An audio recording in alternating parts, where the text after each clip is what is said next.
Hey, warrior. Yes, you. The one who carries the quiet burden of being perpetually stuck. You've journeyed through countless attempts to reshape your life. Perhaps you've devoured books, absorbed motivational speeches, meticulously charted goals, even attempted to force a positive outlook. Yet the feeling persists. Nothing truly takes root. Nothing endures. You wake up each day feeling like you're running in place, pushing against an invisible wall. The world outside promises solutions, quick fixes, and instant happiness, but deep down, you know those promises often ring hollow, leaving you more frustrated than before. Now, for a fleeting moment, ponder this. One soul loses their livelihood and utterly crumbles. They curse the economy, venomously blame their former employer, and plunge into a desolate chasm of self-pity. Their world collapses inward, a cascade of despair. Another, faced with the very same upheaval, rises not in despair, but earlier, sharper, forging new skills and audaciously reinventing their entire existence. They see not an end, but a new beginning, a crucible for growth. The identical storm, the very same external event, yet profoundly different responses. Why? The answer, though simple, holds a brutal truth. It is not the external world that shatters us. It is the fortress of our own mind that allows it. We often look outward for the source of our struggles, pointing fingers at circumstances, at others, or at fate itself. But the Stoics, those ancient masters of the self, understood that true power lies within. They knew that the real battle isn't fought in the marketplace or on the battlefield, but within the silent chambers of our own thoughts.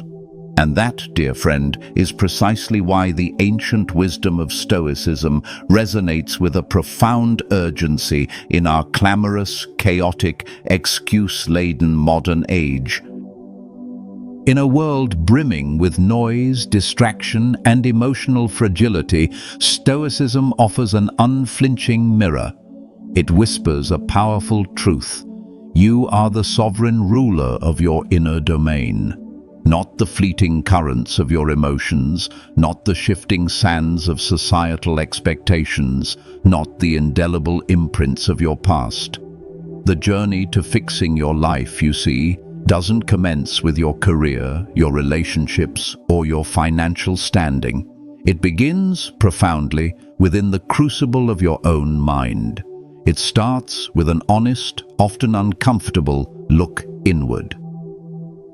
For too long, we've been conditioned to believe that external validation or material possessions are the keys to happiness and peace. Stoicism gently, yet firmly, disabuses us of this notion. It teaches us that true freedom and resilience are cultivated from within through rigorous self-discipline and unwavering self-awareness. Fix your mind and watch as the tapestry of your life meticulously reweaves itself. But heed this gentle warning. The principles we are about to unveil are not saccharine platitudes or comforting whispers. These are the rugged, unyielding truths that will challenge your deepest assumptions, perhaps even bruise your ego. They are not for the faint of heart, nor for those easily unsettled by discomfort. They are forged for the souls who are genuinely weary of being tethered, weary of living on autopilot, weary of crumbling at every unforeseen turn. If that resonates within your very core, if you're ready to peel back the layers of pretense and face what truly needs fixing, then you are precisely where destiny intended you to be. In this exploration, I will guide you through 12 foundational Stoic principles. These are not mere abstract concepts, but the very keys that will empower you to reclaim mastery over your emotions, sculpt unyielding habits, sharpen your purpose, and ultimately transmute the very essence of your entire life. Each rule is steeped in the timeless teachings of venerable minds like Marcus Aurelius, Epictetus, and Seneca, drawing from the very heart of ancient Stoic philosophy. Yet we will distill them into clear, contemporary language, accessible to all. No philosophical degree required, only a hunger for genuine transformation. We will delve deep into the bedrock of emotional resilience, the unwavering strength of mental discipline, the illuminating path of self-awareness, and yes, the sometimes arduous, often painful, yet utterly necessary process of becoming the magnificent individual you were always destined to be. To truly unlock these insights and continue your journey towards a stronger, more peaceful, and genuinely happier mind, I urge you to subscribe to the Stoic Philosophy YouTube channel. By joining our community, you'll gain access to a continuous stream of wisdom, practical strategies, and profound reflections that will help you cultivate an unshakable inner fortress. Let us build mental fortitude together, one video at a time. And with each principle, I will offer a potent Stoic quote or a core tenet, not as mere ornamentation, but as a robust tool for your personal reflection, a guiding star for your daily application. In this profound exploration, I will guide you through 12 foundational Stoic principles. These are not mere abstract concepts, intellectual curiosities for quiet contemplation, but the very keys that will empower you to reclaim unwavering mastery over your fleeting emotions, meticulously sculpt unyielding habits, sharpen your purpose with laser-like precision, and ultimately transmute the very essence of your entire life. We're not talking about fleeting self-help trends here, but ancient, time-tested wisdom that has guided countless individuals through the most tumultuous periods of history. These principles are practical, actionable, and profoundly effective, yet they demand something rare in our modern world: unflinching honesty and consistent effort. Each of these rules is steeped in the timeless teachings of venerable minds like Marcus Aurelius, the philosopher-emperor who governed an empire while journaling his inner struggles; Epictetus, the former slave who found freedom in his mind even while in chains; and Seneca, the esteemed statesman and playwright, who wrote extensively on resilience and virtue. Their insights, forged in the crucible of real-world challenges, draw from the very heart of ancient Stoic philosophy. Yet, we will distill them into clear, contemporary language, accessible to all, stripped of academic jargon. No philosophical degree is required, only a genuine hunger for authentic transformation and a willingness to look inward with courage. We will delve deep into the bedrock of emotional resilience, understanding that true strength isn't the absence of feeling, but the ability to navigate the full spectrum of human emotions without being swept away by their currents. This isn't about becoming emotionless, it's about becoming emotionally unshakable. We'll explore the unwavering strength of mental discipline, learning how to direct our thoughts and focus our attention on what truly matters, rather than allowing our minds to be fragmented by endless distractions and internal chatter. This discipline is the foundation upon which a life of purpose is built. We will also journey into the illuminating path of self-awareness, recognizing our patterns, our triggers, and the unconscious narratives that often dictate our reactions. This self-awareness is uncomfortable, yes, for it forces us to confront our own flaws and limitations. But it is also the first step towards genuine freedom. It's the moment we stop blaming external circumstances and start taking radical responsibility for our inner landscape. And yes, We will face the sometimes arduous, often painful, yet utterly necessary process of becoming who you were always destined to be. This journey isn't a walk in the park, it's a climb up a rugged mountain. It will test your resolve, challenge your comfort zones, and demand sacrifices. But the view from the top, the clarity and inner peace you gain, is worth every single step. For too long, many of us have been caught in a relentless cycle. We identify a problem, we seek an external solution, we try it. It offers temporary relief, and then we inevitably fall back into old patterns. Think about it. How many diets have you started only to abandon? How many resolutions have you made on New Year's Day only to forget by February? How many times have you vowed to change only to find yourself repeating the same mistakes? This isn't a failure of willpower in the conventional sense. It's a failure to address the root cause, the untrained mind. The true problem isn't that you lack knowledge, it's that you lack the internal framework to consistently apply that knowledge. You might know what to do, but the struggle lies in doing it consistently, especially when it's hard, when motivation wanes, or when external circumstances conspire against you. This is where the brutal honesty of Stoicism steps in. It offers no comforting illusions, no shortcuts, no magical formulas. Instead, it offers a rigorous training regimen for your mind, a pathway to true inner fortitude. It demands that you stop negotiating with your weaknesses, take full ownership of your reactions, embrace discomfort as a teacher, and cultivate a deep, unyielding discipline that transcends fleeting emotions. It asks you to silence the incessant noise of the external world and master your own focus, to stop seeking the approval of others and instead find validation in your own virtuous actions. And it challenges you to bridge the gap between your aspirations and your reality, to embody your philosophy rather than merely contemplating it. These are the challenges we will face head-on, for facing them is the only way to truly fix your mind and, in doing so, fix your life. The 12 Brutal Truths of Stoic Transformation. In this crucial section, we embark on the true heart of our journey, the direct application of Stoic philosophy to your daily life. These aren't abstract theories.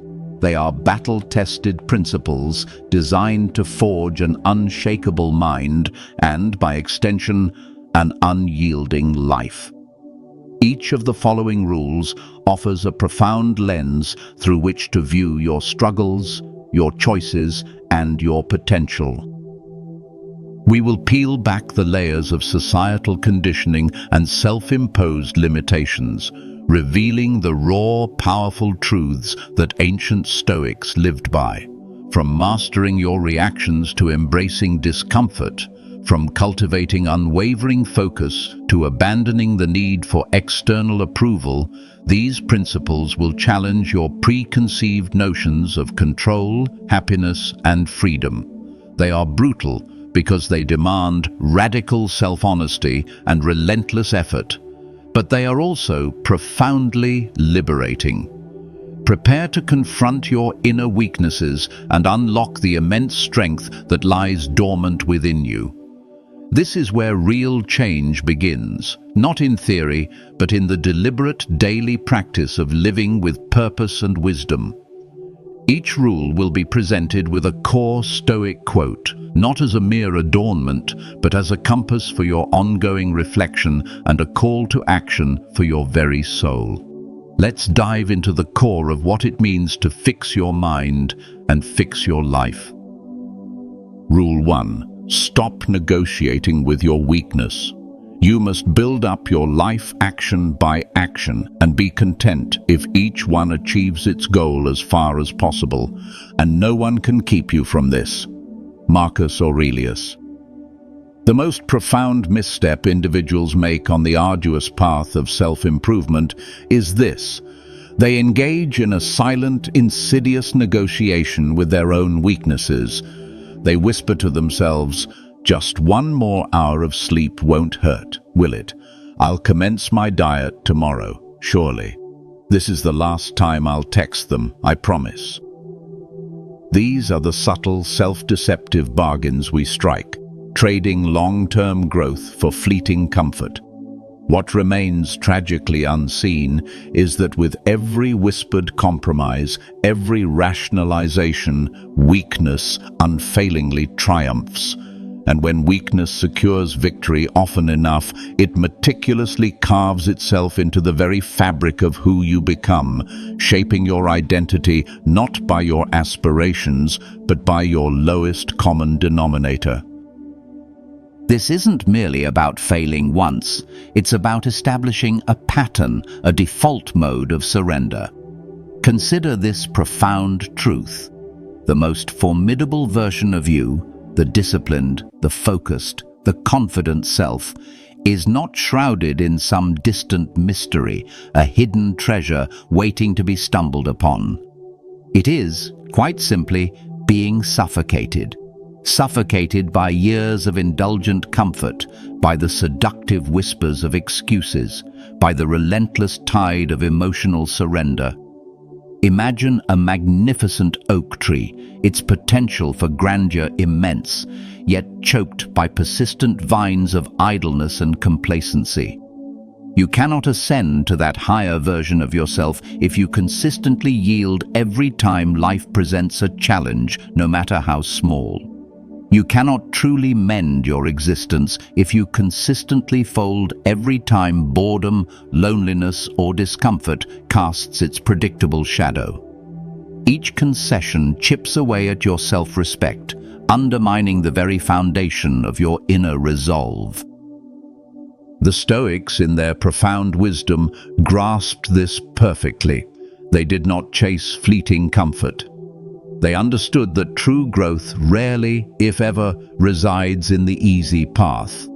Instead, they rigorously trained themselves for adversity, for they knew that every sting of suffering, every crucible of hardship, every temptation steadfastly resisted was a quiet, profound victory for the soul itself.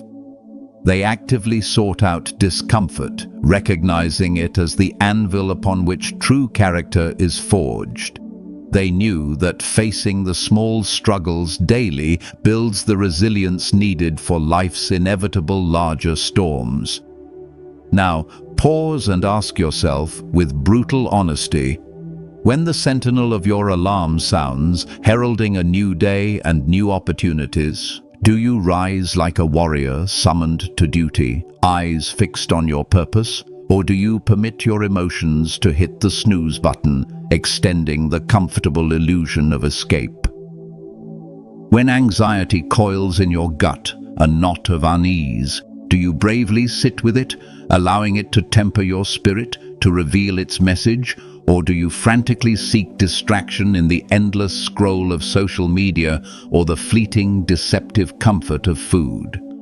When the siren song of old detrimental habits calls, whispering promises of ease and familiarity, do you hold your ground with unwavering resolve, or do you murmur, "Just one more time," opening the door to regression? Here is the unvarnished, brutal truth. You will never truly fix your life until you courageously excise the version of yourself that perpetually weaves excuses, that constantly seeks the path of least resistance. There is no enduring peace without the crucible of discipline. Peace isn't found in avoiding conflict, but in mastering the internal battlefield. There is no ascent to greatness without the solemn, often painful act of sacrifice.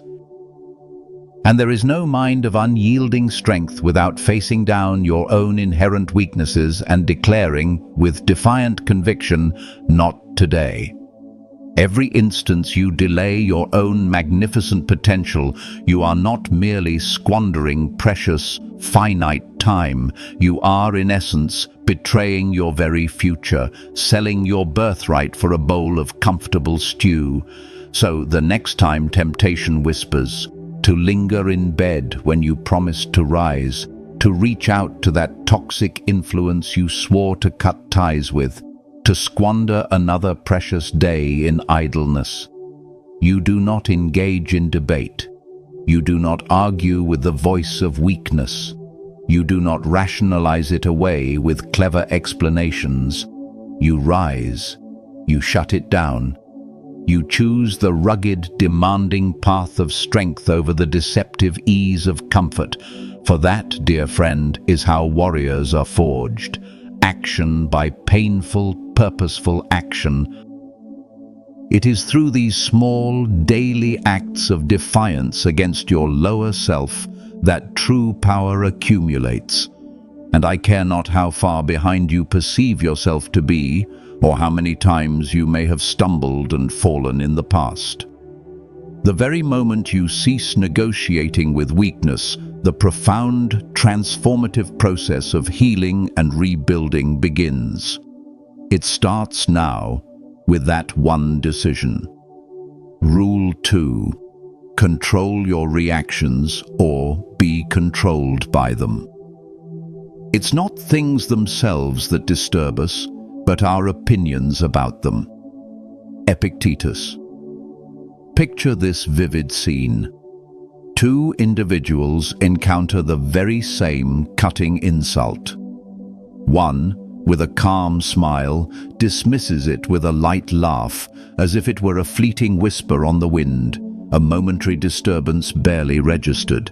The other clutches it to their chest like a venomous dagger, allowing its poison to fester, to consume their thoughts and inner peace for days, even weeks. Identical words, the very same fleeting moment, yet two entirely disparate realities, two profoundly different emotional states. This profound divergence exists because it is not the insult itself that inflicts the wound. It is your reaction to it, your interpretation, your decision to grant it power. It is not the maddening traffic jam that creates your frustration, but your internal narrative about it. It's not the breakup, the rude co-worker, or the sting of failure that dictates your peace. It's how you choose to interpret and subsequently respond to those external events that meticulously dictates your internal emotional landscape. The external event is neutral. Your mind gives it meaning. Most individuals, sadly, drift through life as emotional thralls. Their inner peace, that precious sanctuary of calm and contentment, is perpetually hijacked by the most trivial of moments, tossed about by every gust of external circumstance. They willingly surrender control of their mood to strangers on the internet, to fleeting comments online, to the ever-shifting whims of things utterly beyond their sphere of influence. Their emotional state is a pendulum swung by external forces. But Stoicism, in its radiant wisdom, teaches the exact antithesis. It offers a profound, liberating truth. You cannot always dictate what befalls you, the events that unfold in your life. But with unwavering certainty, you can command your response to it. Let that profound truth truly sink into the marrow of your bones, for it is the cornerstone of true inner freedom. Every instance you lash out in anger, every moment you succumb to debilitating overthinking, every time you spiral into despair or anxiety due to an external trigger, you are, in essence, relinquishing your inherent power. You are handing over the reins of your inner world to something outside yourself. And what is even more insidious, you become agonizingly predictable. Individuals who lack mastery over their reactions are susceptible to effortless manipulation. They resemble puppets, their strings easily pulled, provoke them in the right way, and they'll explode, cry, panic, or freeze on cue. Is this the existence you truly desire? To be so easily swayed, so easily disturbed? Marcus Aurelius, the philosopher-emperor who faced monumental challenges daily, reminded himself constantly, "You have power over your mind, not outside events. Realize this, and you will find strength." This wasn't a platitude for him. It was a daily practice, a lifeline in a chaotic world. So, how does one seize this profound control over their reactions? Step 1. Cultivate a deliberate pause in your reactions. The very instant you feel that familiar spark of irritation, anger, fear, or frustration igniting within you, pause. Resist the immediate urge to react. Take a deep, conscious breath. Mentally step back from the immediacy of the situation, creating a small, crucial space between the stimulus and your response. Ask yourself with stark honesty, what facet of this situation do I actually possess control over? If the answer is unequivocally nothing external, if you cannot change the traffic, the insult, the lost opportunity, then the entirety of the battleground resides within your own consciousness. That's where your power lies. Step 2. Disentangle facts from the tangled web of emotions. This requires rigorous practice. She uttered something unkind. That is a verifiable, objective fact. I am not good enough, or my life is ruined because of this. These, dear friend, are merely narratives you have woven for yourself, interpretations colored by your emotional state. Train your mind to perceive reality with crystalline clarity, to see things as they are, unclouded by the obfuscating fog of emotion. This demands diligent, conscious effort. But with every conscious effort, with every moment you differentiate between what is true and what you feel is true, you fortify the very architecture of your mind, making it less susceptible to emotional hijacking. Step 3. Reclaim your inner peace. Peace does not signify passive resignation and indifference to the world's injustices. It signifies becoming unshakable, an immovable force amidst the torrent of external events. It implies learning to respond with an aura of calm power, with thoughtful deliberation, not with panicked impulsivity or uncontrolled outbursts. It means internalizing the profound truth that your response is, unequivocally, always your responsibility, regardless of how unjust, unfair, or capricious life may appear. Your peace is not a gift others can grant or revoke. It is a fortress you build within yourself. Individuals who master their reactions evolve into formidable forces, not in an aggressive sense, but in the most profoundly positive way. Why? Because they cannot be baited. They don't fall apart under pressure. They don't crumble when tested. They meticulously choose their every move, their every word, and in doing so, they author the very terms of their own lives. They are not victims of circumstance, but masters of their inner domain. And make no mistake, this is a profound skill, not an innate talent. It is one you can meticulously cultivate like any other muscle. You are not destined to be born serene.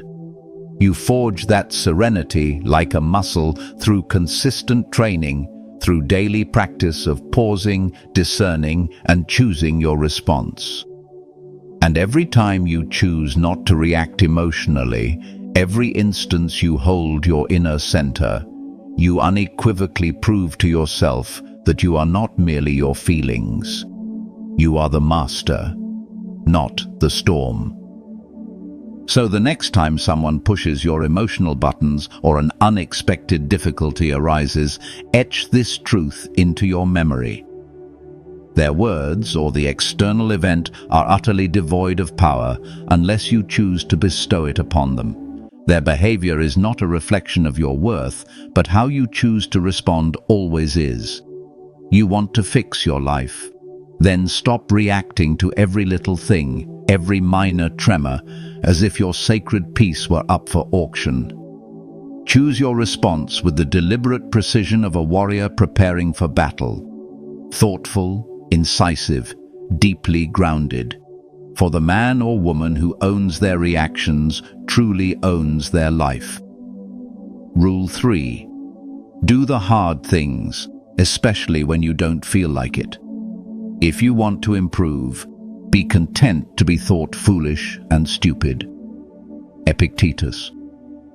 Let us confront a brutal, unvarnished truth. Most individuals possess an innate understanding of the very actions required to profoundly transform their lives. They know intellectually what needs to be done to rise earlier, to cease the relentless squandering of precious time, to sever ties with toxic influences, to exercise their bodies regularly, to immerse oneself in continuous learning, to utter no with greater frequency to distractions, to speak one's truth with courage, to embody consistency in all endeavors. They possess this knowledge, this blueprint for a better life, yet they consistently refrain from action. Why? Because it is inherently arduous, because it breeds discomfort, because their muscles protest, their minds resist, and the cacophony of their transient emotions often drowns out the quiet, resolute voice of their discipline. And therein lies the crux of the problem: a persistent disconnect between knowing and doing. The ancient Stoics, in their unparalleled wisdom, never awaited the fleeting sensation of readiness. They understood that waiting for inspiration is a fool's errand. In fact, they rigorously conditioned their minds to anticipate resistance. They saw discomfort not as an impediment to be avoided, but as a forge, a crucible within which character was tempered and refined. They actively sought out challenging circumstances, recognizing them as opportunities for growth. They grasped the profound truth that if your actions are perpetually tethered to the capricious whims of your emotions, if your behavior is dictated by how you feel at any given moment, you will never, truly never, construct a life of enduring meaning or significant accomplishment. And if we are to be truly honest with ourselves, you will not always feel inclined to do what is right. You will not always feel like showing up for the work. You will not always feel the surge of motivation. That, simply put, is the immutable reality of the human condition. Life isn't a continuous highlight reel of feeling good. It's a marathon, often uphill through varied terrain. But here resides the pivotal distinction between a fragile soul and a formidable one. The weak perpetually await the elusive spark of motivation, hoping for a burst of energy to propel them forward. The strong, in contrast, rely upon the unwavering bedrock of discipline. Motivation, my friends, is an emotional tide, a fleeting high.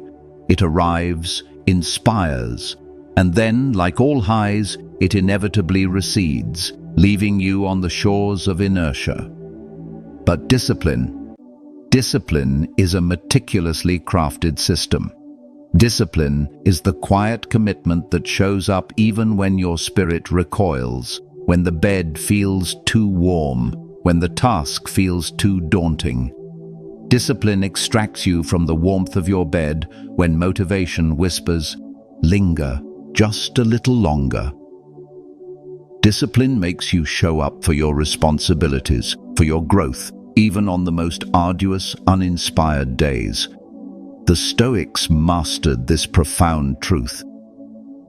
They trained their minds to ignore emotions when those emotions were useless or counterproductive.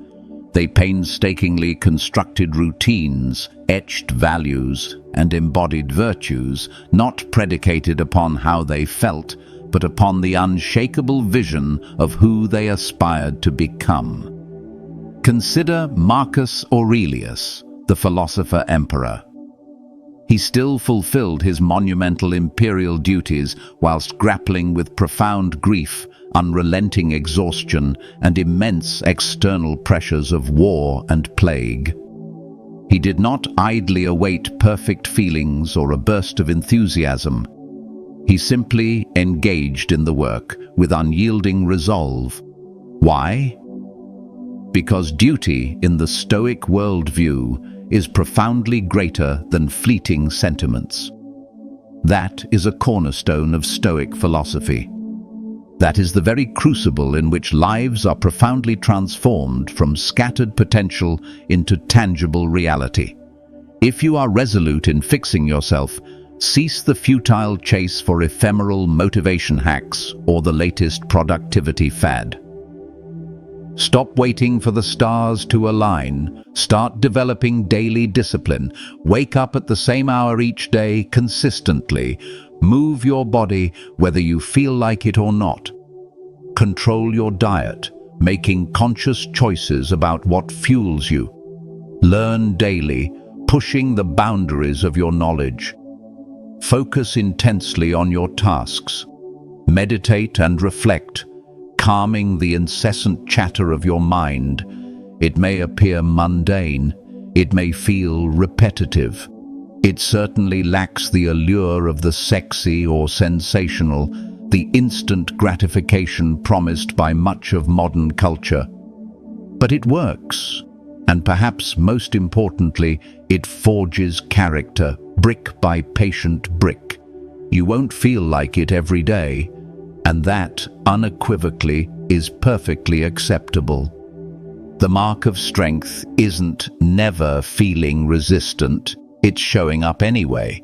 Show up anyway, because discipline is the unwavering current that propels you forward when the fleeting wellspring of motivation invariably dries up.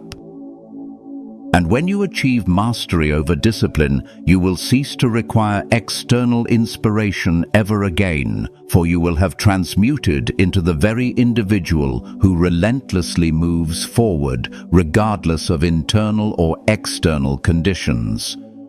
That, my friends, is unadulterated power. That is profound self-respect. That is the enduring essence of Stoicism. It is choosing the pain of discipline now to avoid the far greater pain of regret later. Both paths involve suffering, but only one leads to a life you truly desire. Rule 4. Cut the noise and master your focus. If you are everywhere, you are nowhere. Seneca.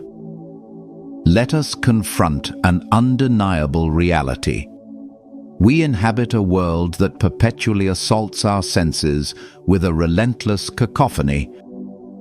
Notifications chime with incessant urgency, messages clamor for immediate attention, headlines scream for our fleeting gaze, gossip swirls through digital currents, advertisements beckon from every corner, warnings proliferate, opinions cascade without end, and distractions abound like an untamed wilderness.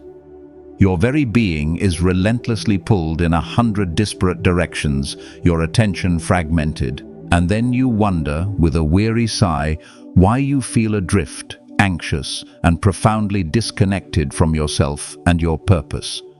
This isn't merely a minor inconvenience, it's an existential drain. But here resides the unvarnished truth. You cannot mend your life if the sanctuary of your mind remains perpetually scattered, its energy dissipated by 1,000 trivial demands. One of the most brutal yet profoundly liberating Stoic principles is this: You must safeguard your focus as if your very existence depended upon it. Because, dear friend, it absolutely does. Your focus is your most precious, finite resource, and where it goes, your life follows. The Stoics, in their profound pursuit of wisdom, were not merely concerned with the virtue of silence or the cultivation of inner strength as abstract ideals.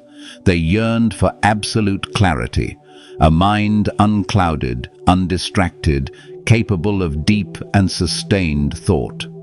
Marcus Aurelius, in his timeless meditations, penned these illuminating words, a direct command to himself.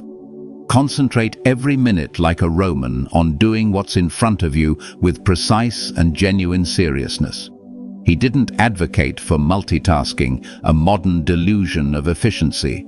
He didn't suggest aimless scrolling for ephemeral inspiration, a fruitless chase for fleeting ideas. He commanded focus, deep, deliberate, unyielding attention to the task at hand. That's where mastery resides. Now, cast a discerning eye upon your daily rhythms. How frequently are you truly and completely present in the task at hand? Are you fully engaged in your conversations, your work, your moments of rest? How often are you engaged in the profound act of creation, building, learning, producing, versus the passive, often mindless act of consumption? How many irretrievable hours are surrendered to meaningless scrolling through feeds, to debilitating overthinking about things beyond your control, or to distractions that offer no genuine nourishment for your growth, no real substance to your life? The problem, you see, extends beyond mere attention. The fundamental issue lies in the destination of your attention. For that, precisely, is where your invaluable energy, your finite time, and your boundless potential are relentlessly flowing, shaping your reality one scattered moment at a time. And here is the brutal truth that many refuse to acknowledge. Most individuals are not afflicted by laziness in the traditional sense. They are rather subtly, insidiously addicted to noise. They recoil from the quiet solitude of their own thoughts, fearing what they might discover in the stillness. They find themselves incapable of sustained, deep work without the compulsive urge to check their phone every 5 minutes. A tether to external validation, they cannot remain steadfast on a single path long enough to achieve true mastery in anything. And if that resonates with your own experience, understand, it is not a judgment, but a profound warning. For a mind perpetually distracted inevitably leads to a life profoundly wasted, its potential unrealized, its purpose elusive. So, how does one embark upon this arduous, yet essential, rectification? Step 1. Sever the relentless digital noise. This is a surgical strike against distraction. Turn off unnecessary notifications on all your devices. Set stringent, non-negotiable time blocks for social media engagement, treating it as a tool, not a constant companion. Reclaim your phone as a potent tool for communication and productivity, rather than allowing it to become a restrictive leash that pulls you in 1,000 directions. Step 2. Consciously carve out sacred spaces for deep, unadulterated focus. Even a mere 60 minutes each day, utterly devoid of distractions, free from the insidious trap of multitasking, just you and your most paramount work, your most important thought, your deepest learning. This, dear friend, is the fertile ground where clarity takes root. This is the very crucible where self-respect begins its slow, unwavering ascent. Treat this time as inviolable. Step 3. Train your attention as diligently as you would a muscle. Your focus is not static, it's a skill.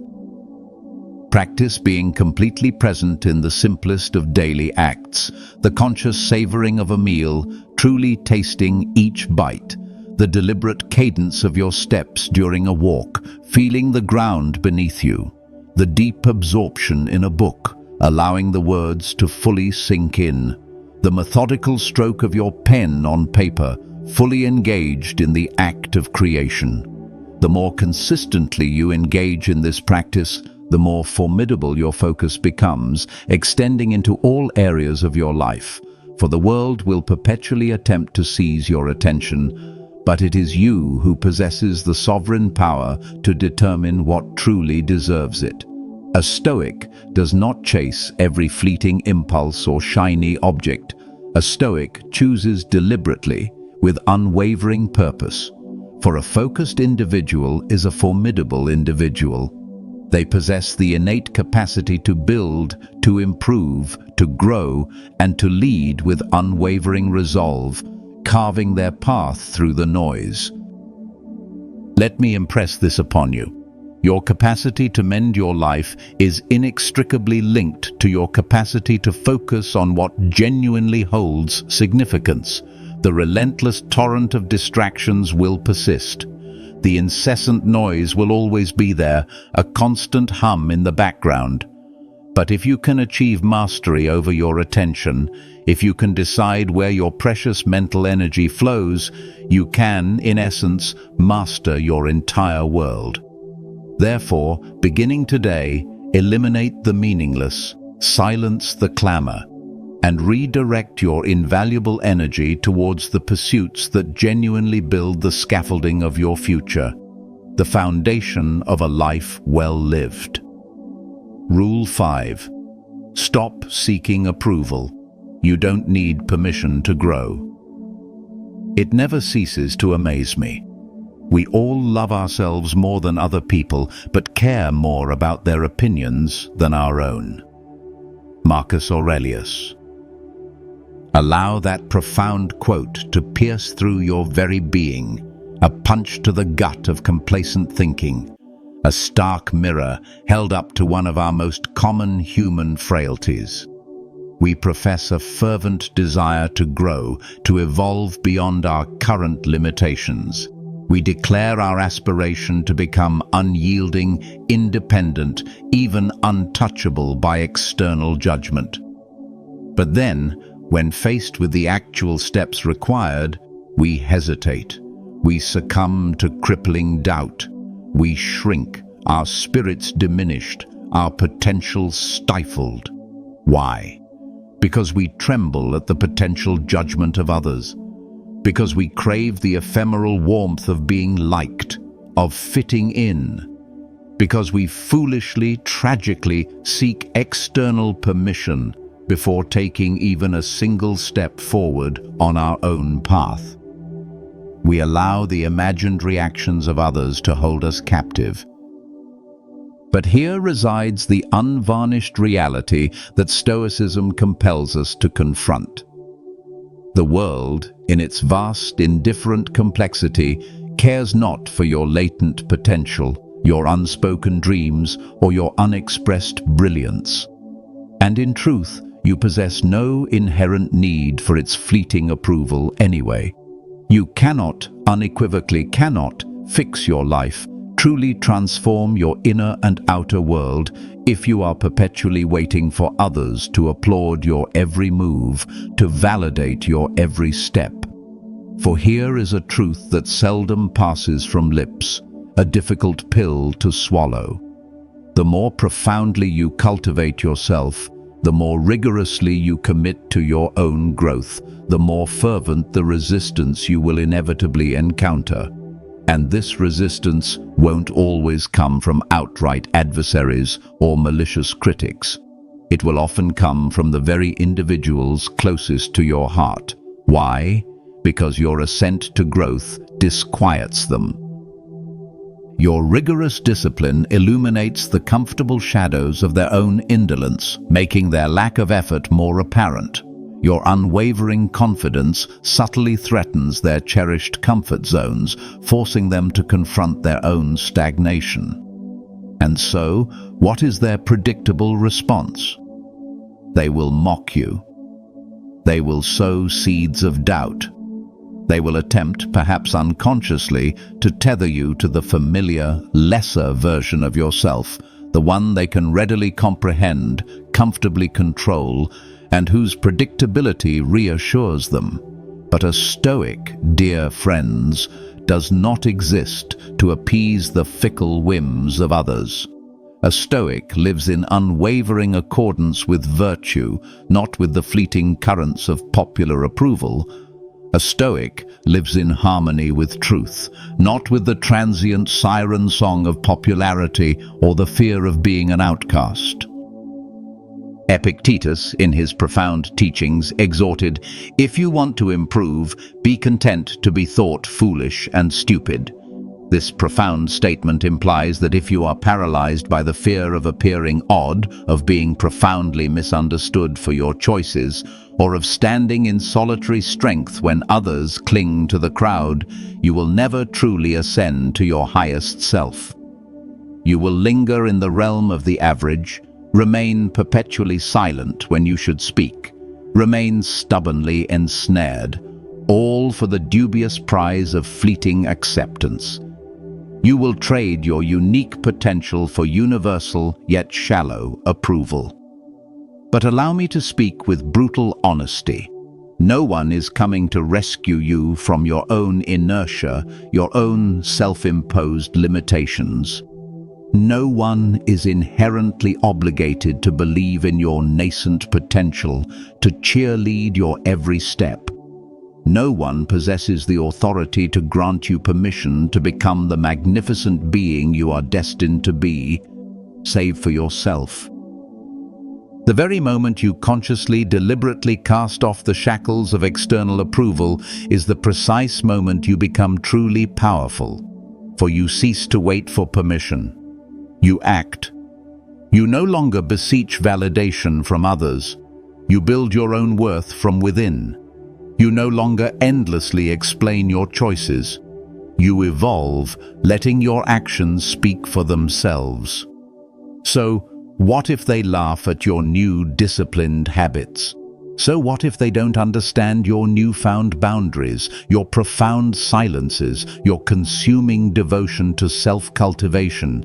What if your growth makes them uncomfortable? You are not placed upon this earth to be understood by the small-minded, by those who prefer stagnation. You are here to become unshakable, to fulfill your own potential. And if this noble path necessitates walking alone for a time, then walk it with an unbowed head and a heart brimming with pride. Embrace the solitude. For greatness has invariably been a solitary journey, often misunderstood in its time, but it is also the most honest, the most profoundly rewarding, and ultimately the most freeing road of all. So cease your waiting, cease your apologetic whispers for pursuing your growth, cease your endless explanations for your choices. You require neither their approval nor their validation. You simply need to make the profound decision that you are finished playing small. Your permission for greatness comes from within. Rule 6. Silence is a power. Speak less, master more. Let silence be your general rule, or say only what is necessary and in few words. Epictetus. We exist in an era where every voice clamors to be heard, a relentless competition for attention, yet precious few possess the profound desire to truly listen, to absorb, to understand. Where everyone strives to project an image of wisdom, to appear knowledgeable, yet agonizingly few dedicate the quiet time necessary to genuinely become wise, to cultivate true insight. And the inevitable outcome of this constant clamor, an unending torrent of noise, a deluge of empty opinions, superficial conversations, and lives that feel profoundly shallow, lacking depth and meaning. But the Stoics, in their deep contemplation and rigorous self-observation, grasped a truth far more profound. Silence, you see, is not a testament to weakness, a sign of being timid or having nothing to say. It is, in its essence, a profound demonstration of mastery. Why? Because the individual who speaks less inevitably listens more, opening themselves to deeper understanding. They absorb knowledge with greater alacrity, processing information rather than immediately reacting to it. They respond with calm deliberation rather than reacting with impulsive haste, granting themselves the space for reasoned thought. They retain their intrinsic power, their vital energy, instead of allowing it to leak through incessant, purposeless chatter. If you are truly committed to mending the intricate workings of your mind, then you must first learn to rein in the wild horses of your tongue. Not every fleeting thought demands expression. Not every individual deserves the offering of your explanation or your opinion. Not every random impulse needs to be vocalized. In fact, the more you speak without purpose or control, the more you unwittingly expose your deepest fears, your lingering insecurities, your meticulously laid plans, and your hidden vulnerabilities. You reveal too much, too soon. But when you reside in the quiet strength of silence, when your words are carefully chosen and deliberate, people find it profoundly difficult to decipher your true intentions, to manipulate your reactions. And that, dear friend, is power, the power of the unreadable, the composed. Marcus Aurelius sagely observed, "The more we value things outside our control, the less control we have." And one of the very first domains to master, one of the most immediate opportunities to reclaim control, is the power of your own mouth. Because here lies the insidious trap. When you're constantly talking, perpetually justifying, perpetually attempting to prove your worth, perpetually defending yourself against imagined slights, you're reacting to the relentless currents of the world instead of meticulously creating your own unique reality. You're expending energy on external validation rather than internal construction. Let others chase the fleeting spotlight of attention. Let others pursue the hollow validation of the crowd. You, in stark contrast, remain silent. You remain relentlessly focused on your internal work. You move with an unyielding, quiet strength, your actions speaking louder than any boastful words. Now, understand, silence does not equate to passivity or to being withdrawn from the world. It signifies a calculated, potent presence. It means uttering fewer words, yet infusing each one with greater meaning and impact, making your chosen words resonate with authority. It means allowing your deliberate, consistent actions to speak 10 times louder than your words ever could, building a reputation based on results, not rhetoric. Silence also serves as an impregnable shield. It safeguards your vital energy from the futility of pointless arguments and emotional debates. It protects your inherent dignity from the corrosive effects of emotional outbursts or reactive comments you might later regret. It protects your meticulously crafted strategies from being prematurely exposed to those who might misuse them or undermine your efforts. So, how does one cultivate this profound mastery of silence? Step 1. Embrace the comfort of not responding immediately. Not every message needs an instant reply. Not every insult deserves a comeback. Let time do the talking, allowing the dust to settle, giving you space for a considered stoic response, or no response at all. Step 2. Grow comfortable with the inevitable experience of being misunderstood. Silence teaches you the profound liberation of being perfectly at ease with people not entirely getting you, not understanding your motives or your path. You possess no inherent need to clear your name or defend your reputation against every whisper. Your sole imperative is to meticulously build your name brick by quiet brick through consistent action and character. Step 3. Direct your unwavering focus towards becoming, not merely performing.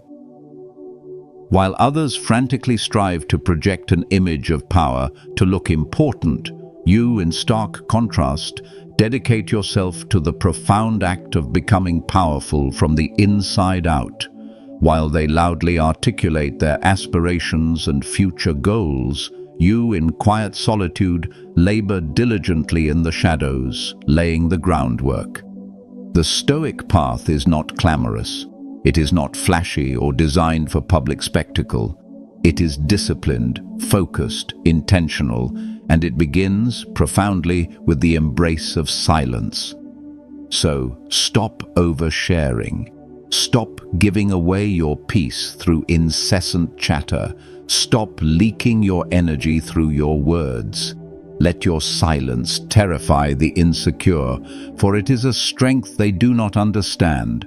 Let your silence speak for your unyielding strength. Let your silence, dear friend, become your most potent superpower. Rule 7. Own your mistakes without shame or excuses.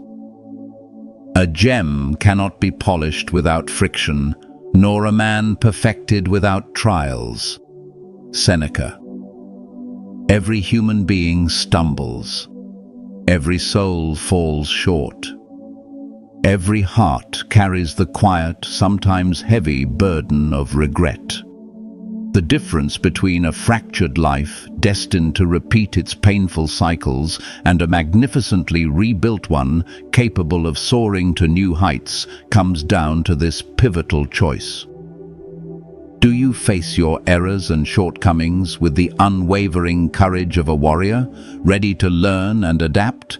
Or do you flee from them with the trembling fear of a coward, perpetually stuck in denial? Most individuals, sadly, choose the latter path.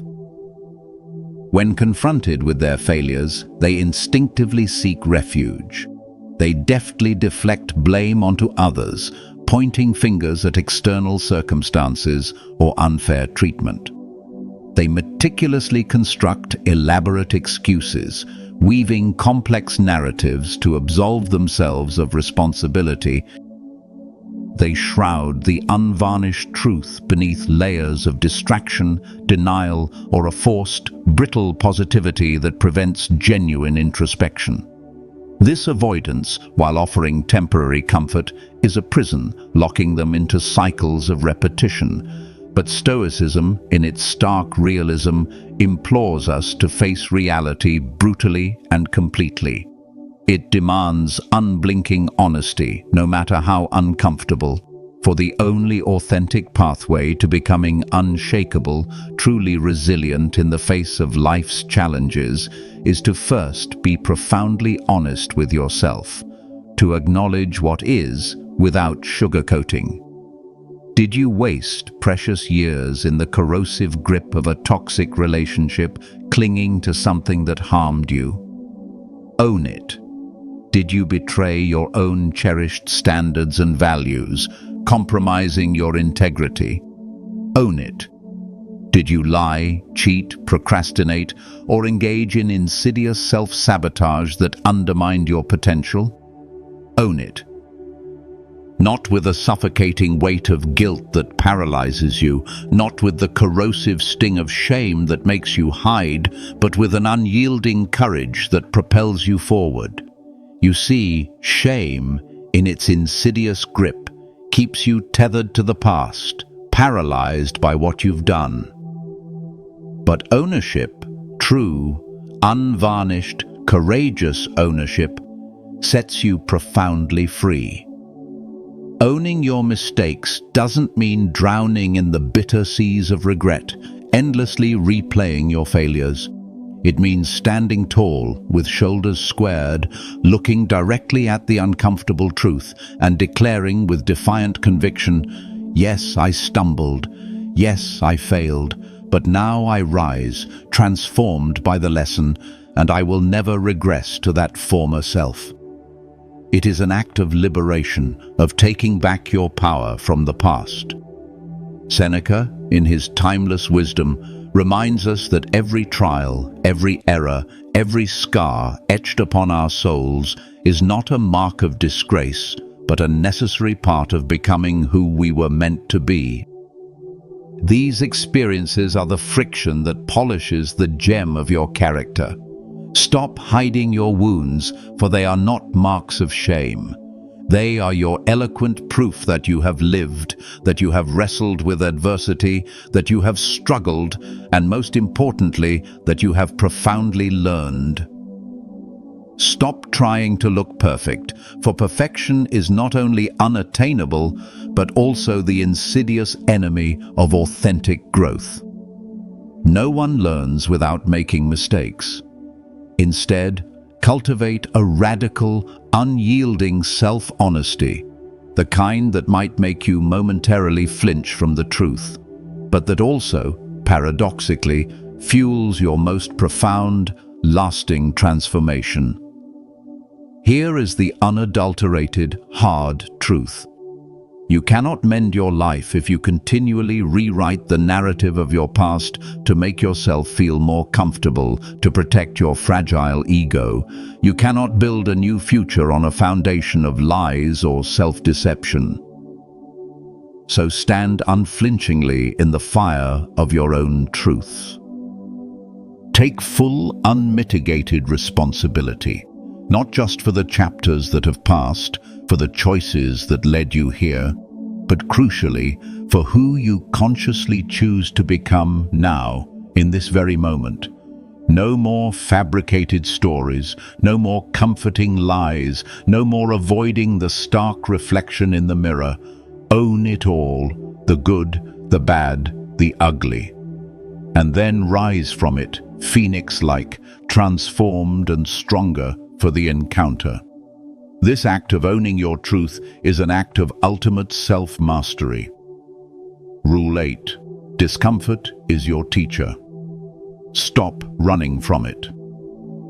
Don't hope that events will turn out the way you want. Welcome events in whichever way they happen. This is the path to peace. Epictetus. Allow me to share a truth that possesses the power to fundamentally alter the course of your life if you permit it to truly sink in. Discomfort is not your adversary, not a punishment to be avoided at all costs. It is, in fact, your most profound teacher. It is the crucible of your tests. It is the very gateway to your breakthroughs, the doorway to new levels of strength and understanding. Yet, what is the predictable impulse of most individuals the very instant they perceive the slightest tremor of discomfort? They instinctively recoil. They flee from the sensation. They seek distraction. They numb themselves into a state of oblivious inertia. The world falls quiet, and they frantically seek external noise to fill the void. Sadness descends, and they instinctively reach for ephemeral comforts, excess food, constant social interaction, or mindless entertainment. Anything to avoid the raw feeling.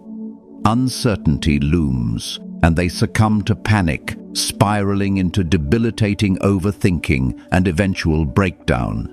They mistake discomfort for danger, and thus miss the lessons it offers. But here resides the profound truth. Authentic growth, whether physical, mental, or spiritual, flourishes on the far side of discomfort. The Stoics, in their tireless pursuit of inner strength and wisdom, did not seek lives of effortless ease. They understood that a comfortable life, while seemingly desirable, often leads to stagnation and a brittle spirit. They rigorously sought strength precisely because they knew, with crystal clarity, that strength was the solitary shield capable of carrying you through a world brimming with inherent chaos, unpredictability, and inevitable suffering. You cannot sculpt formidable muscles without subjecting them to the microscopic tears of strenuous training, the burning sensation of effort. You cannot build a mind of unyielding fortitude without traversing the fires of hardship, doubt, and self-confrontation. And you will never discover genuine inner peace, a peace that withstands all storms, if you perpetually evade the very emotions that are screaming to be heard, demanding your attention and integration. So stop trying to escape every uncomfortable moment, every challenging feeling. Instead, bravely sit with it. Lean into the discomfort. Ask yourself, with genuine curiosity, what profound lesson is this moment striving to impart to me? What nascent strength is this pain trying to forge within my spirit? Because every heartbreak, every stinging failure, every disheartening delay, every sharp sting of rejection, these are not arbitrary punishments from a cruel universe. They are, in fact, meticulous preparations. They are opportunities for growth disguised as adversity. The Stoic mindset isn't about feeling good all the time or avoiding suffering. It's about becoming good, becoming resilient, becoming wise, even when things feel unequivocally bad, even when life delivers its harshest blows. Marcus Aurelius, despite facing plagues, wars, betrayals, and profound personal loss, still managed to write, "If it is endurable, then endure it." Stop complaining. That is not a statement of cold indifference. It is the very essence of crystalline clarity and immense fortitude. It's the stark recognition that self-pity serves no useful purpose. Discomfort is not sent to obliterate you. It is dispatched to profoundly reshape you, to refine your character, to reveal your true capabilities. But only if you cease your endless flight from it. Only if you meet it head-on with unyielding courage and profound humility, treating it not as an enemy, but as a demanding yet ultimately beneficial teacher. So the next time it hurts, the next time you feel that familiar urge to run or numb out, remind yourself of this immutable truth. This moment is not designed for my comfort. It is meticulously designed to temper and strengthen me. It is building my capacity for resilience. And know this with unwavering certainty. When you stop fearing discomfort, when you actively seek it out as a pathway to growth, you become, in essence, unstoppable. You expand your capacity for life. Rule 9. Discipline is greater than motivation. Build it daily. No man is free who is not master of himself. Epictetus. Allow me to pose a challenging question, one that demands unflinching honesty. Are you truly free, truly sovereign over your own life? Or are you merely a vessel adrift on the ever-shifting currents of emotion, tossed about by every fleeting desire and impulse? For here is a profound truth that most individuals fail to grasp, a fundamental misunderstanding of what genuine freedom entails. True freedom does not emanate from the unbridled pursuit of your every desire, from doing whatever you want in the moment. Freedom, in its most authentic form, springs from the unwavering commitment to what you must do, to what aligns with your highest values and long-term goals, particularly when every fiber of your being recoils from the task, when you simply don't feel like it. That, dear friend, is the very essence of discipline. And it is the stark, unyielding demarcation that separates the fragile from the formidable, the dreamers from the doers, the mere talkers from the true builders.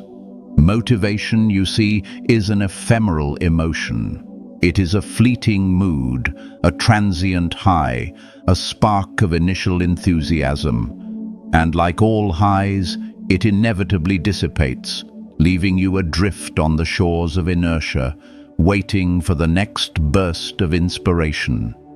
It's an unreliable ally. But discipline. Discipline is a meticulously crafted system. Discipline is a habit, a commitment, a consistent choice. Discipline is the quiet conviction that shows up even when your internal landscape is barren of inspiration, when the bed feels too warm, when the task feels too daunting, when the results aren't immediately apparent. Discipline extracts you from the warmth of your bed when motivation whispers seductive promises of prolonged slumber. Discipline makes you show up for your responsibilities, for your growth, for your commitments, even on the most arduous, uninspired days. It is the backbone of consistent progress. The Stoics mastered this profound truth. They understood that relying solely on motivation was a recipe for inconsistency and ultimate failure. They trained their minds to ignore emotions when those emotions were useless or counterproductive to their virtue and purpose.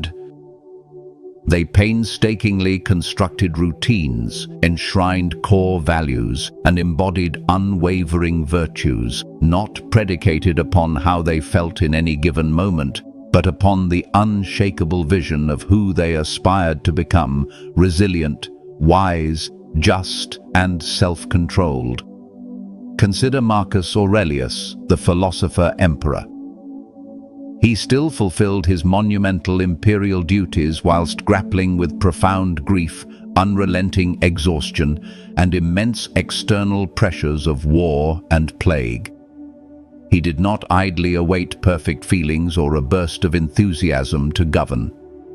He simply engaged in the work with unyielding resolve day after day. Why? Because duty in the Stoic worldview is profoundly greater than fleeting sentiments. That is a cornerstone of Stoic philosophy. That is the very crucible in which lives are profoundly transformed from scattered potential into tangible, meaningful reality. If you are resolute in the monumental task of fixing yourself, cease the futile chase for ephemeral motivation hacks or the latest productivity fad. Stop waiting for the stars to align or for an external push. Start developing daily discipline. Wake up at the same hour each day, consistently, even on weekends. Move your body, whether you feel like it or not. Control your diet, making conscious choices about what fuels your body and mind rather than succumbing to impulse. Learn daily, pushing the boundaries of your knowledge and skills.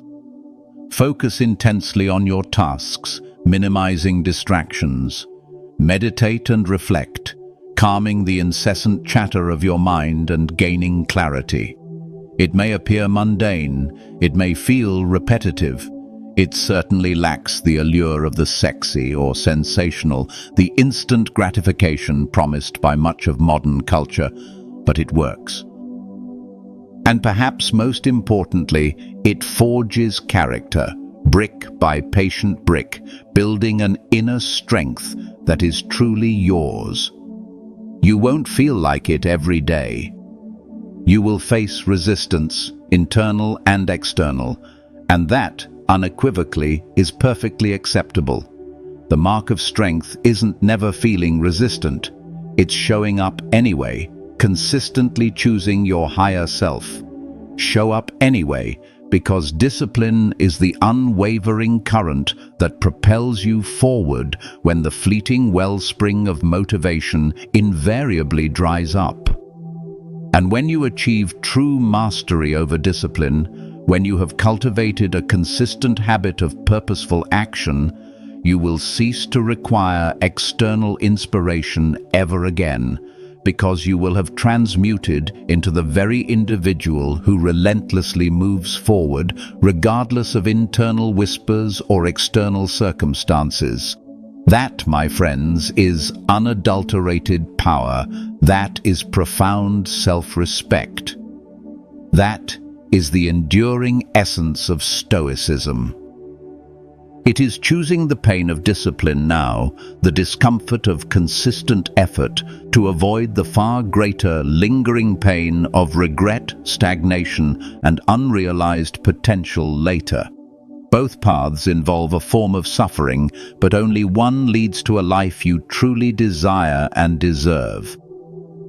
Rule 10. Stop living in your head. Live in alignment with your actions. Waste no more time arguing what a good man should be. Be one. Marcus Aurelius. It is effortlessly simple to contemplate.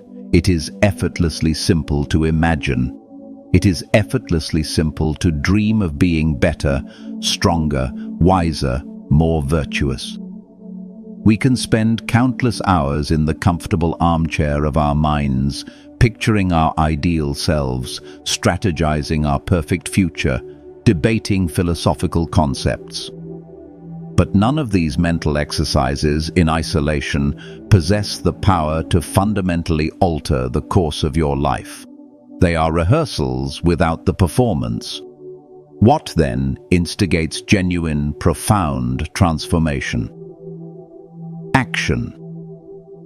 And not just random activity, a flurry of busyness that leads nowhere, but aligned, purposeful action. Actions that are in harmony with the very values and ideals you claim to hold. The Stoics held an unwavering conviction. Philosophy was not merely an abstract concept to be pondered in the quiet recesses of the mind, something to be read and discussed at dinner parties. It was a living, breathing blueprint to be embodied, a way of life to be lived every single day. A Stoic doesn't just speak about self-control and resilience in eloquent terms. They rigorously practice it in private, when no one is watching, when the temptation to yield is strongest. A Stoic doesn't just post inspirational quotes about peace and discipline on social media. They live it when facing a difficult conversation, when their patience is tested, when the immediate gratification calls out to them.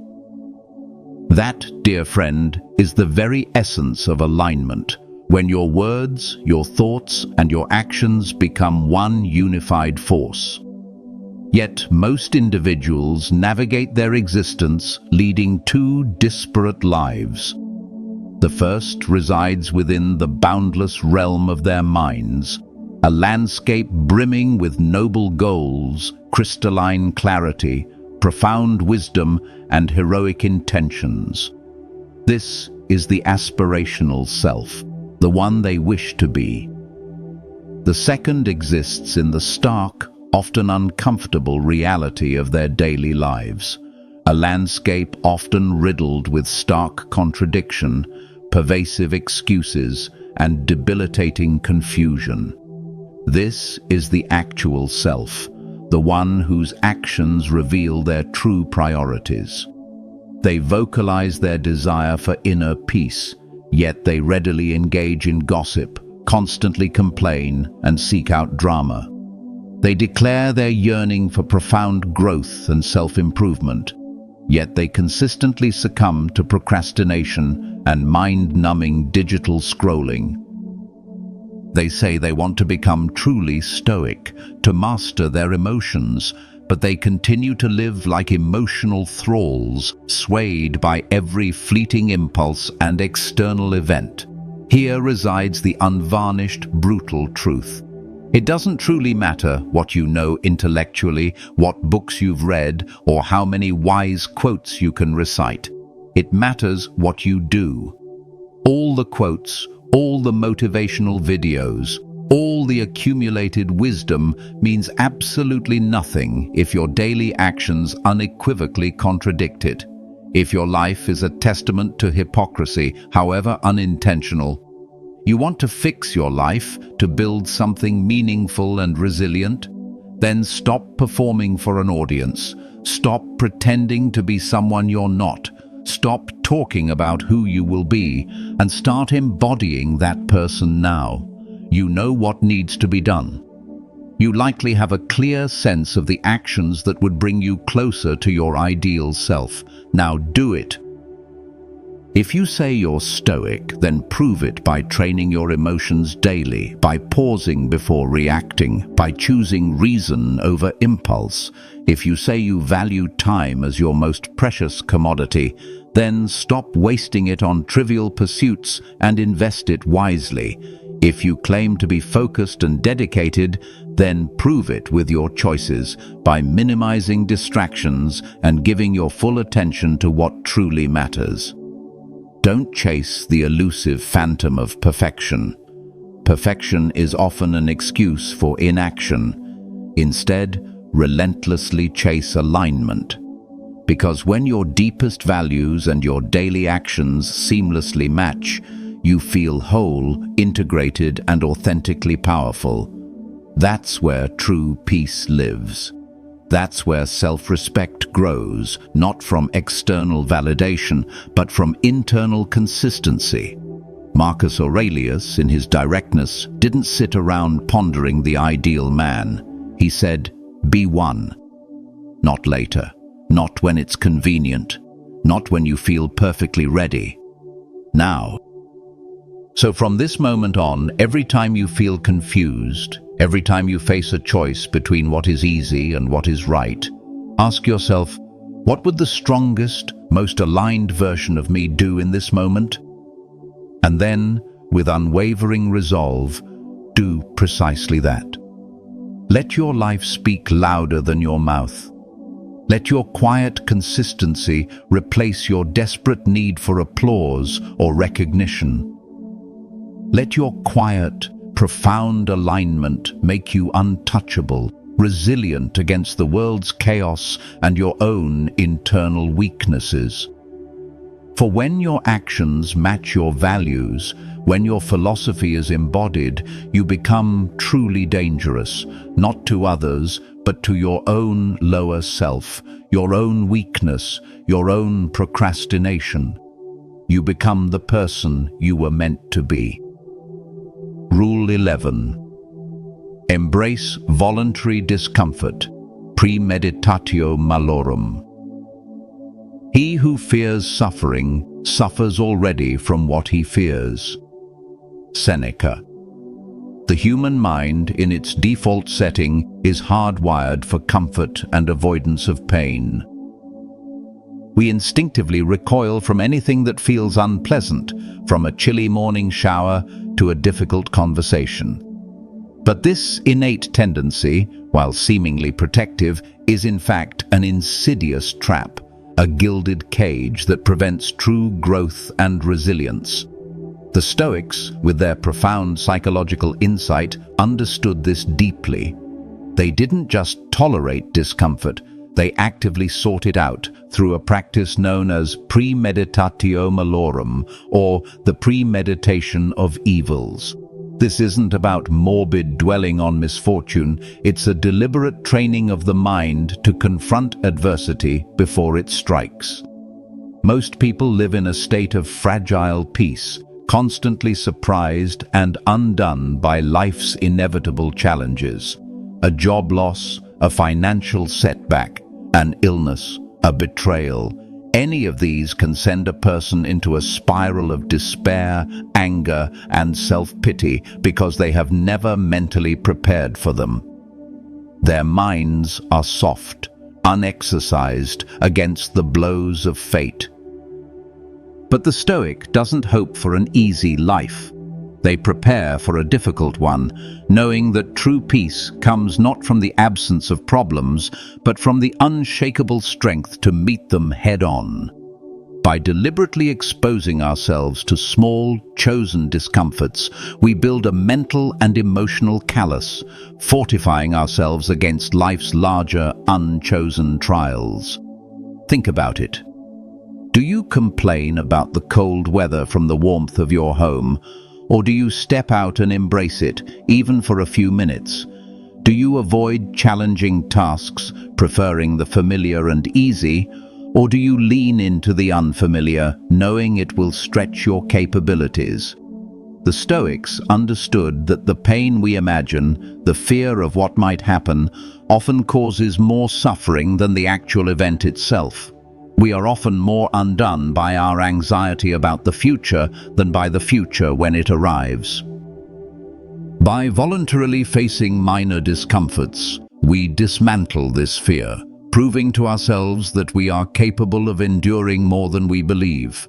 So, how do you apply this brutal yet liberating rule? First, embrace physical discomfort. This isn't about self-flagellation, but about building resilience. Take a cold shower for a few minutes each morning. Walk instead of driving for short distances. Fast for a portion of the day. Engage in strenuous physical activity even when your body protests. These small acts of self-imposed hardship teach your mind that you are not beholden to your immediate comfort, that you can endure and even thrive when things aren't perfectly pleasant. Second, practice mental discomfort. Deliberately contemplate worst-case scenarios, not to catastrophize, but to mentally prepare. What if you lost your job? What if a relationship ended? What if your health declined? By thinking through these possibilities, you rob them of their power to shock and paralyze you. You realize that while they would be difficult, they are endurable. This practice allows you to develop contingency plans, both practical and psychological, so that when adversity inevitably strikes, you are not caught entirely off guard. You've already rehearsed your response. Third, seek out social discomfort. Step outside your comfort zone in social situations. Initiate conversations with strangers. Express an unpopular opinion respectfully. Take on a public speaking role. These acts, though intimidating, train you to be less dependent on the approval of others and more comfortable with being seen as different or unconventional. They build social courage, a vital skill in a world that often demands conformity. The essence of voluntary discomfort is to expand your sphere of what is endurable. When you deliberately choose hardship, you prove to yourself that you are stronger than your desires for ease. You learn that pain is temporary and that the discomfort of growth is far more preferable than the pain of regret and stagnation. This practice builds an inner fortress, a mind that is robust and resilient, capable of facing whatever life throws at it. So stop running from the hard things. Start walking towards them, for they are the path to true inner peace and unshakable strength. This is not about being a masochist. It's about being a warrior of the mind, always ready, always capable. Rule 12. Practice gratitude, especially for what you take for granted. Do not spoil what you have by desiring what you have not. Remember that what you now have was once among the things you only hoped for. Marcus Aurelius. In our relentless pursuit of more success, more possessions, more recognition, we often overlook the immense abundance that already surrounds us. We fixate on what is missing, on the gaps between our current reality and our desires, and in doing so, we unwittingly cultivate a pervasive sense of dissatisfaction. This constant yearning, this insatiable hunger for the next thing, is a significant source of modern anxiety and unhappiness. It keeps us perpetually chasing, perpetually restless, never truly finding peace in the present moment. We take for granted the very foundations of our existence, the quiet blessings that underpin our lives, until they are threatened, or worse, gone. The Stoics, far from advocating for a life of ascetic denial, understood the profound power of gratitude as a daily practice, a key to true contentment. They recognized that true wealth is not merely having many things, but appreciating what you have. Seneca wrote extensively about the importance of being grateful, even for the most basic elements of life. This isn't a superficial counting your blessings exercise, it's a deep, deliberate shift in perspective, training your mind to appreciate the present reality rather than constantly striving for a future, idealized one.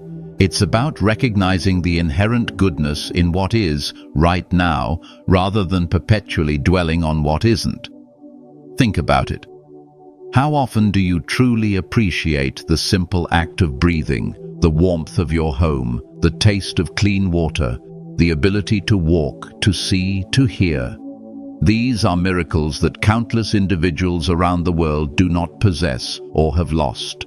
Yet we often dismiss them as baseline, unremarkable. When something breaks or is taken away, only then do we realize its immense value. This retrospective gratitude, born of loss, is a painful teacher. The Stoic seeks to learn this lesson preemptively through active and consistent practice. By consciously focusing on what you do have, you shift your mindset from scarcity to abundance, from discontent to contentment. So, how do you integrate this profound Stoic practice into your daily life? First, practice active contemplation of your blessings. Each morning, before the day's demands begin, take a few moments to deliberately think of 5 things you are genuinely grateful for. Don't just list them, truly feel the gratitude. It could be something monumental, like your health or your relationships, or something as simple as the quiet of the morning, the warmth of your coffee, or the comfort of your bed. The key is to make it a conscious, intentional practice, not a fleeting thought. Second, consider the absence of misfortune. This is a powerful, often overlooked aspect of Stoic gratitude. Instead of just focusing on what you have, reflect on the misfortunes you don't have. You are not ill. You are not facing financial ruin. You are not in prison. You are not experiencing conflict. This exercise helps to put minor irritations into perspective and illuminates the immense privilege of your current circumstances, however imperfect they may seem. It fosters a profound appreciation for the baseline of ordinary peace. Third, practice negative visualization. Premeditatio malorum in reverse for gratitude. Briefly imagine losing what you cherish most.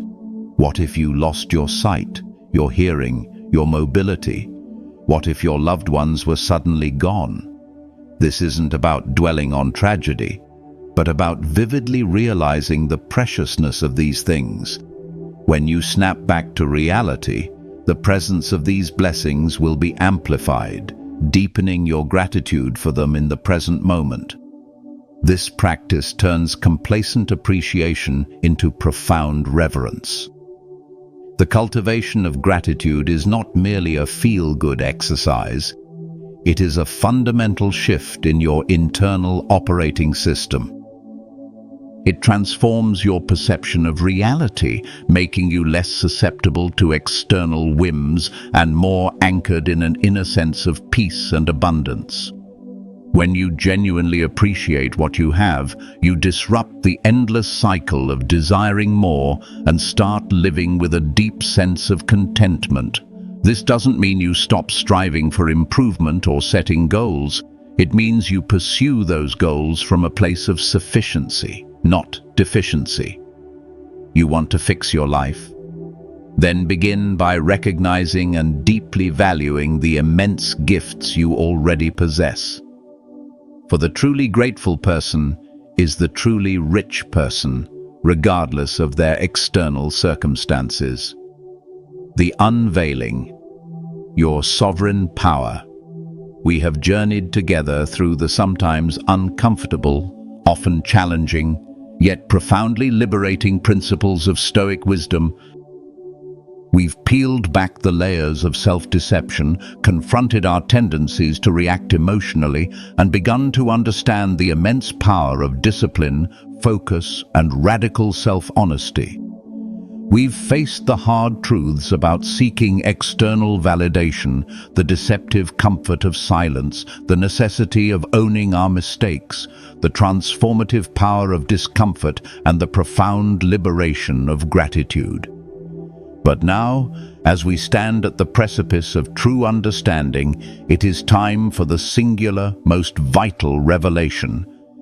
This is the climax, the key moment where all these threads converge, illuminating the ultimate truth that lies at the very heart of Stoicism, and indeed at the core of your ability to fundamentally transform your life. This isn't merely another rule, it is the master principle, the absolute bedrock upon which all other Stoic wisdom stands.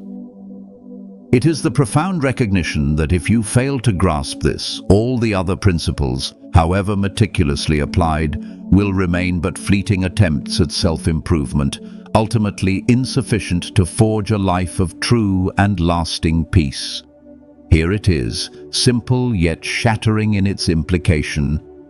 You are the sole sovereign of your inner world. Let that truth truly sink in. It's not a comforting platitude, it's a brutal, liberating reality.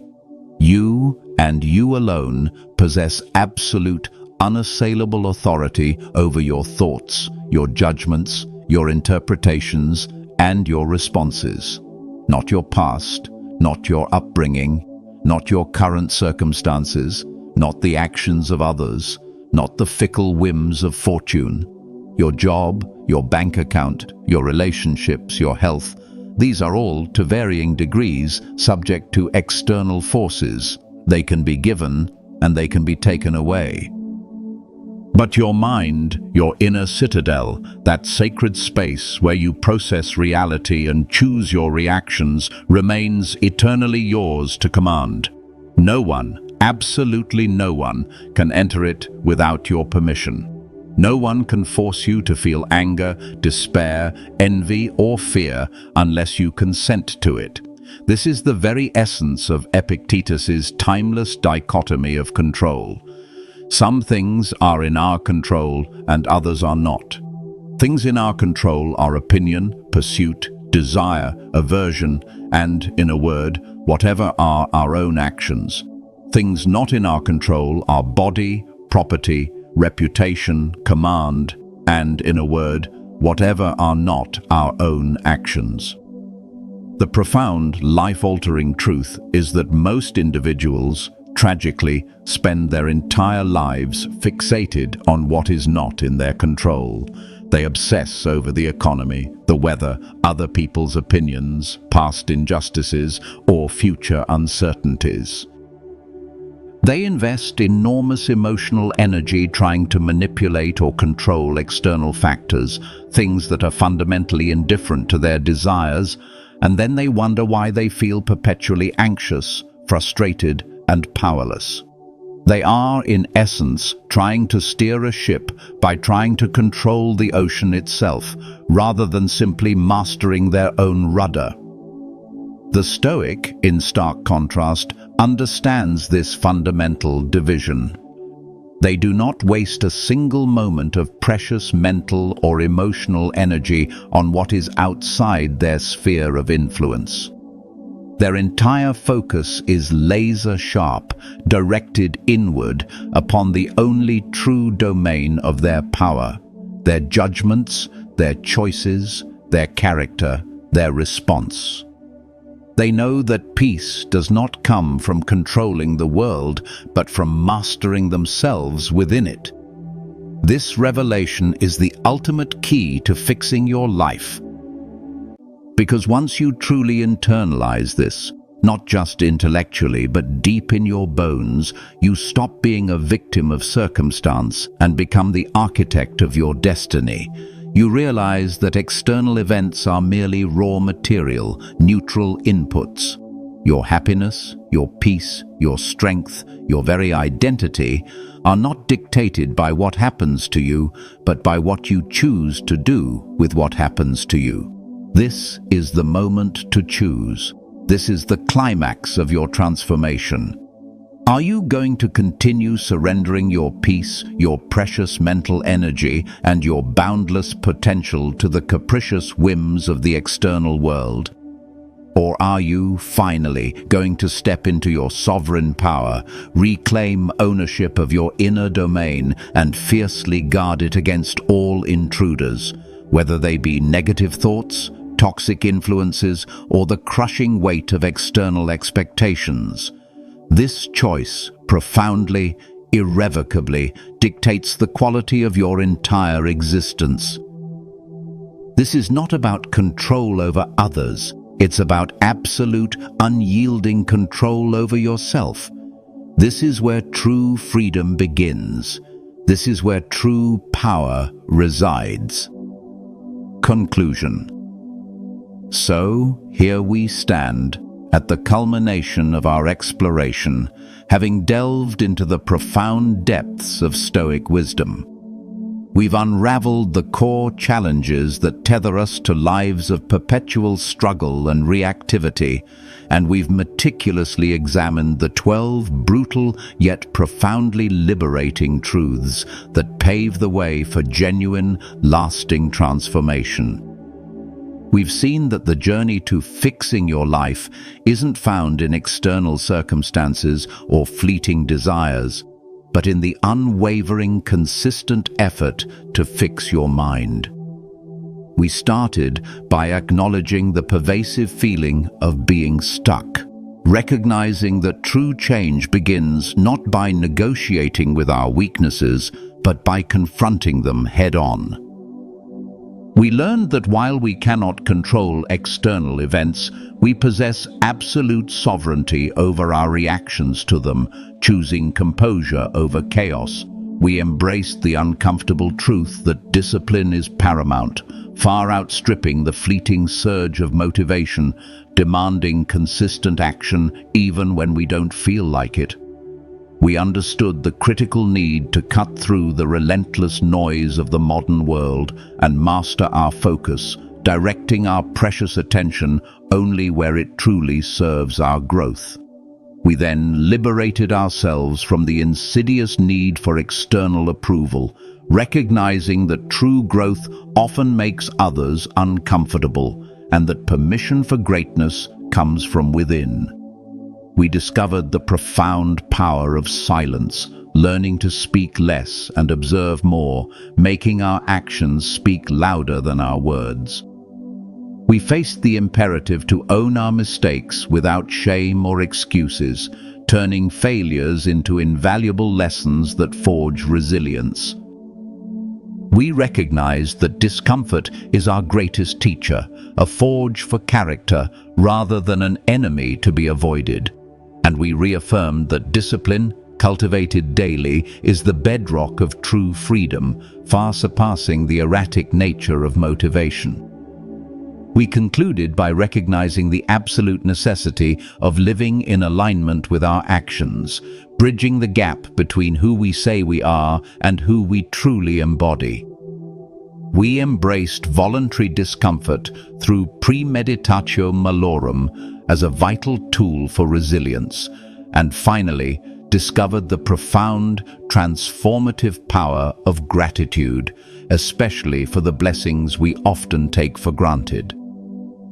Every single principle we've discussed, from silencing your inner critic to embracing the cold shower, from choosing discomfort to practicing radical honesty, is not a gentle suggestion. It is a command to yourself, a deliberate act of self-mastery. This philosophy is not about becoming emotionless or indifferent. It is about becoming unshakable. It is about cultivating an inner fortress of peace, strength, and clarity that no external storm can breach. It is about seizing the reins of your own mind and steering your life with deliberate purpose, rather than being tossed about by the whims of fortune or the impulses of your untrained emotions. The power to transform your life, to cultivate enduring peace, profound strength, and genuine happiness has always resided within you. It is your inherent birthright, waiting to be reclaimed. It's not easy. It demands consistent effort, unflinching self-awareness, and a willingness to confront uncomfortable truths. But the alternative, a life lived in reaction, at the mercy of circumstance, perpetually seeking external validation, is far more painful in the long run. The choice, as it always has been, is unequivocally yours. You've journeyed with us through these foundational truths, bravely confronting the sometimes uncomfortable realities of the mind. This isn't just theory, it's a profound blueprint for a life lived with purpose, resilience, and inner peace. But remember, genuine mastery isn't found in a single viewing or a fleeting moment of inspiration. It's forged in consistent practice, in the daily application of these principles, even when it feels arduous. This video is merely a starting point, a powerful introduction to the Stoic path. To truly integrate these insights into the fabric of your being, to continue fortifying your mind against the inevitable storms of life, and to cultivate an unshakable inner fortress of calm and strength, there is so much more to explore. We invite you to dive deeper with us. There are many more invaluable lessons, practical exercises, and profound reflections waiting for you right here on the Stoic Philosophy YouTube channel. Each video is designed to offer actionable wisdom that you can apply immediately, transforming abstract concepts into tangible improvements in your daily life. So, if you're ready to continue building a stronger, more peaceful, and genuinely happier version of yourself, if you're committed to mastering your inner world and becoming the person you were always meant to be, then don't let this journey end here. Please take a moment to subscribe to the Stoic Philosophy channel now. Hit that subscribe button and ring the notification bell so you won't miss any of our upcoming videos. By joining our growing community, you're not just watching content, you're actively investing in your own mental fortitude and personal growth. Thank you deeply for dedicating your valuable time to this exploration. We are truly grateful for your presence and your commitment to a life of wisdom. May your days be filled with clarity, courage, and profound inner peace. And remember, the journey inward is the most vital one you will ever embark upon.